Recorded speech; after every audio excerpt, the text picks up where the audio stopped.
Hello বন্ধুরা, আজকে আমি তোমাদের জন্য নিয়ে এসেছি চিলি সয়াবিন রেসিপি। যারা একটু সয়াবিন খেতে ভালোবাসো বা মাছ মাংস খেতে ভালোবাসো না, তাদের জন্য এই রেসিপিটা। আর যারা ভাবছো নতুন কিছু বানাতে চাই, তো তারাও এটা দেখে নিও, ট্রাই করে নিও। আচ্ছা, প্রথমে আমি সয়াবিনগুলোকে সেদ্ধ করে নিয়েছি, তারপর ওগুলোকে ভালো করে চেপে জল বার করে নিয়েছি। আর তারপরে এই পাত্রতে দিয়ে দিয়েছি একটু নুন, একটু হলুদ, আর সেটাকে ভালো করে নেড়ে চেড়ে একদম মাখিয়ে নিচ্ছি। আর এর মধ্যে আমি দিয়ে দেব কিছু মশলা।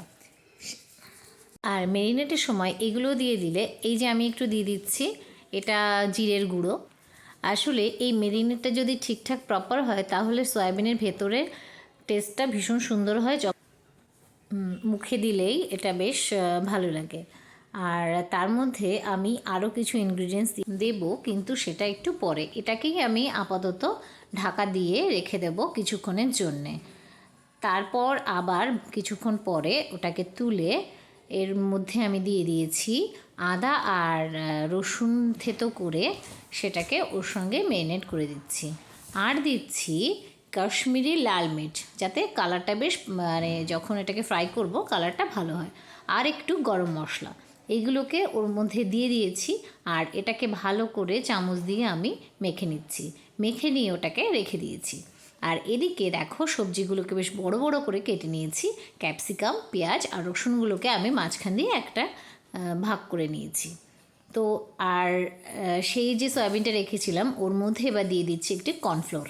কর্নফ্লোরটাকে ভালো করে মেখে নেব, তো যাতে পকোড়াটা বেশ সুন্দর হয়, ক্রাঞ্চি হয় সেজন্যে। আর এইবার একটা কড়াইতে আমি সাদা তেল দিয়ে একটু একটু করে পকোড়াগুলোকে ভেজে নিচ্ছি, যাতে প্রত্যেকটা পকোড়া খুব সুন্দর একটা ভালো ফ্রাই হয় আর কালারটাও খুব সুন্দর আসে। সেজন্যে এগুলোকে আমি অল্প করে ভাজছি।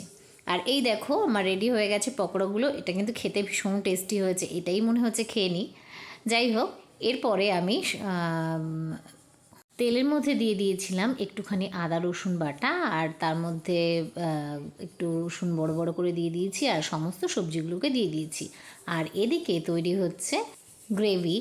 আর গ্রেভির জন্যে আমি একটা পাত্রে নিয়ে নিয়েছি একটু ঠান্ডা জল, আর তার মধ্যে tomato sauce, soya sauce, chilli sauce, এগুলোকে ভালো করে দিয়ে, এটা যদিও আমাকে হেল্প করছে আমার মেয়ে, ও আজকে এটার প্রিপারেশন করছে। এগুলোকে ভালো করে নেড়ে মিশিয়ে নিতে হবে। আর তারপর আস্তে আস্তে এটাকে সুন্দর করে মেশাতে হবে।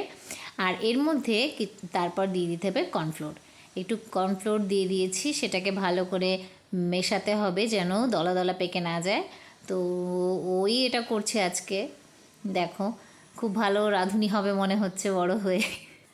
হ্যাঁ, তোমরা সিরিয়াস টক, তোমরা এটাকে যখন দেবে খুব সুন্দর করে ওটাকে গুলে নেবে, না হলে দলা দলা পেকে থাকবে।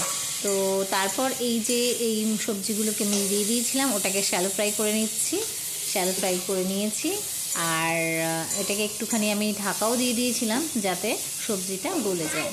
আর তারপর ওটাকে একটু নেড়ে চেড়ে, এই চিলি সয়াবিনটা ফ্রায়েড রাইসের সঙ্গেও ভালো লাগবে, আর রুটি দিয়েও খেলে তোমাদের ভালো লাগবে। তবে নুন, মিষ্টি এগুলো কিন্তু একটু খেয়াল রাখতে হবে। এইবার ওই যেটা বানিয়ে রেখেছিলাম সসগুলো দিয়ে, ওটা এর মধ্যে দিয়ে দিলাম। তো এবার ওগুলো একটু ফুটে গেলে দিয়ে দেব সয়াবিনগুলোকে। সয়াবিনের যে পকোড়াটা করা হয়েছিল সেটাকে আমি মিক্স করে দিচ্ছি।